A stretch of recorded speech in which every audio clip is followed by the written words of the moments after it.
Hello everyone, how are you guys. मैं अच्छा हूँ। आप लोग आई होप कि आप लोग भी अच्छे होंगे। So welcome back to the crescendo classes and I am Anurag Tiwari and today we will discuss the unit. What is unit? Unit क्या होती है? और इससे पहले वीडियो में हम लोगों ने डिस्कस किया था कि व्हाट इज मेजरमेंट। तो उसमें हमने देखा था कि किसी भी अननोन क्वांटिटी को किसी नोन क्वांटिटी के साथ कंपेयर करना ही क्या कहलाता है? आपका मेजरमेंट कहलाता है। और उसमें हमारी दो चीज़ें आती हैं। द फर्स्ट वन, कोई भी एक न्यूमेरिकल वैल्यू, और कोई भी एक दूसरी यूनिट जिससे भी आप मेजर कर रहे हो। तो लेट सपोज कि हम जो है हैंड स्पैन से मेजर कर रहे हैं, लेकिन इसकी value person to person differ कर सकती है टाइम। तो इसलिए जो है ये हमारा जो यूनिट था वो फिक्स नहीं था। तो हम लोगों ने क्या किया कि जो जो जो ये यूनिट है उस यूनिट का हम लोगों ने स्टैंडर्डाइजेशन किया कि इसकी वैल्यू टाइम और स्पेस के साथ चेंज ना हो। ऐसी यूनिट को हम लोग बोलते हैं स्टैंडर्ड यूनिट। और स्टैंडर्ड यूनिट, अब नाउ स्टैंडर्ड यूनिट को ही हम लोगों ने दो पार्ट में डिवाइड किया।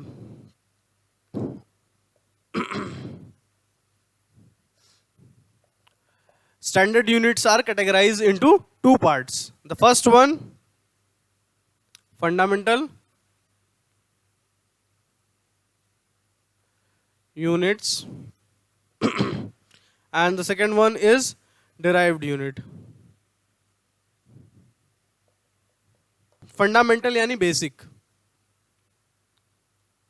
Basic units. ठीक है। तो क्या होती हैं आपकी फंडामेंटल यूनिट्स या फंडामेंटल क्वांटिटीज? जो फिजिकल क्वांटिटीज हैं, ऐसी फिजिकल क्वांटिटीज जिनको हम लोग मेजर विदाउट, मतलब independent of any other units अगर हम मेजर कर सकते हैं, तो दोज क्वांटिटीज और those units are called the fundamental quantities और फंडामेंटल यूनिट्स। तो हमारे जो नेचर है उसमें हम लोग की 7 फंडामेंटल यूनिट्स हैं। कौन कितनी फंडामेंटल यूनिट्स हैं? What are the fundamental units? First, कि those units which can measured independent of any other quantities or any other units, those quantities or those units are called the fundamental quantities or fundamental units. So we have a 7 fundamental units right here. The first one is length, the second one is mass, the third one is time, fourth one is temperature, fifth one is electric current,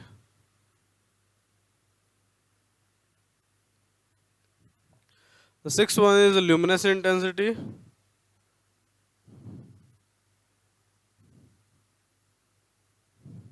seventh one is amount of substance,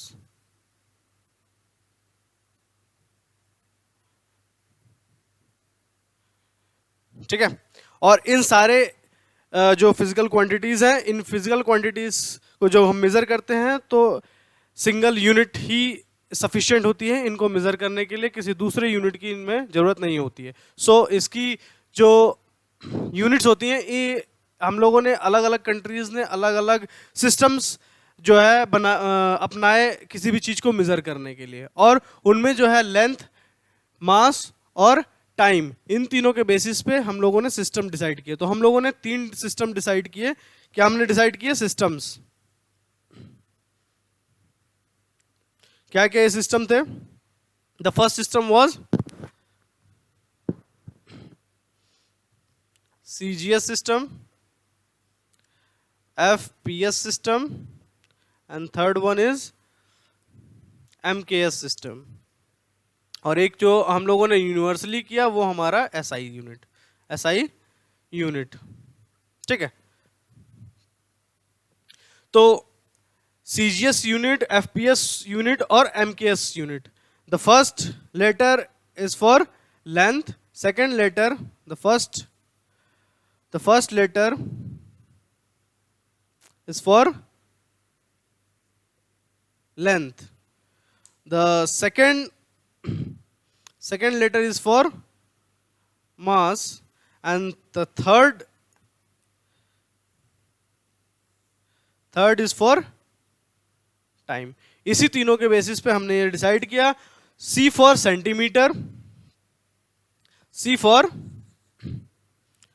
for centimeter, G for gram and second, यानी कि centimetre gram second, ये system का full form ये था। FPS जो British लोगों ने use किया, फुट पाउंड सेकंड, क्या foot pound and second. Then after MKS system, MKS system कौन सा था आपका, मीटर किलोग्राम सेकंड, क्या मीटर किलोग्राम और सेकंड, ठीक है। ये तीनों के बेसिस पे हमारा डिसाइड हुआ ये तीन सिस्टम्स, ठीक है। और जो एमकेएस सिस्टम था, मास का मीटर किलोग्राम सेकंड, यही हम लोगों ने यूनिवर्सली एसआई यूनिट को जो अडॉप्ट किया है, ठीक है, जो कि हम लोग इंटरनेशनली स्टैंडर्ड जो है मानते हैं, ठीक है। तो एसआई यूनिट्स जो हम लोग की इसकी हैं, ये हैं हमारी मीटर, मास की है हमारी केजी, टाइम की है हमारी सेकेंड, टेम्परेचर की केल्विन, इलेक्ट्रिक करंट की एम्पियर, और लुमिनस इंटेंसिटी की कैंडला, और अमाउंट ऑफ सब्सटेंस की मोल। अब ये जो हमारी फंडामेंटल यूनिट्स थी, इन फंडामेंटल यूनिट्स की हेल्प लेकर के, टू और मोर देन टू फंडामेंटल का यूज करके हम लोग किसी भी अदर क्वांटिटीज को जब हम लोग मेजर करते हैं तो वो क्वांटिटी हमारी क्या कहलाती है, डिराइव्ड यूनिट। क्या, व्हेन टू और more than two fundamental units are used for the measurement of any physical quantity, that those units are called the derived unit. Let as example हम एक लेते हैं आपका डेंसिटी। डेंसिटी एक हमारी physical quantity है और उसको फिजिकल क्वांटिटी को मेजर करने के लिए हमारा होता है density is a mass upon volume, okay. And here is the volume, volume भी मेरी क्या है, वॉल्यूम क्या होता है आपका, किसी भी चीज का वॉल्यूम अगर हम मेजर करते हैं, लेट सपोज आपका पहला जो आया वो इसका लेंथ है, मीटर है एंड देन मीटर है, यहां से हमारा जाता है मीटर क्यूब, ओके। और यहां पे अगर हम देखें तो मास की यूनिट क्या होती है, केजी, राइट। तो यहां से जो हम लोग इसकी यूनिट निकालते हैं, देखिए ये एक यूनिट हमारी फंडामेंटल यूनिट हो गई, ये दूसरी फंडामेंटल यूनिट हो गई, और ये 3 टाइम्स है, जहां से हमारा मीटर क्यूब हमारा एक दूसरा डिराइव्ड यूनिट आया वॉल्यूम का, ओके। और यहाँ पे जो है हम लोग बस यहाँ पे इसका रख देते हैं केजी और यहाँ वॉल्यूम का रख देते हैं मीटर क्यूब, और ये हमारी जो यूनिट होती है वो हमारी डेंसिटी की होती है। तो ये हमारे 2 से अधिक जो है फंडामेंटल यूनिट्स की हेल्प से हम लोगों ने डेंसिटी की यूनिट मेजर की, और इसी को हम लोग बोलते हैं डिराइव्ड यूनिट, ओके। सो अब अगले वीडियो में we will discuss what is the length, फिर उसके अगले लेंथ की कैसे मेजरमेंट क्या होती है, यूनिट का कन्वर्जन कैसे होता है, हमारी मल्टीपल यूनिट्स क्या होती हैं, हमारी सब मल्टीपल यूनिट्स क्या होती हैं, we will discuss in the next video. Thanks for watching this video, please like, subscribe and share this video, और अगर कोई चीज़ आपको जाननी हो तो डेफिनेटली आप कमेंट भी कर सकते हो। Thank you very much for watching me, thank you, bye.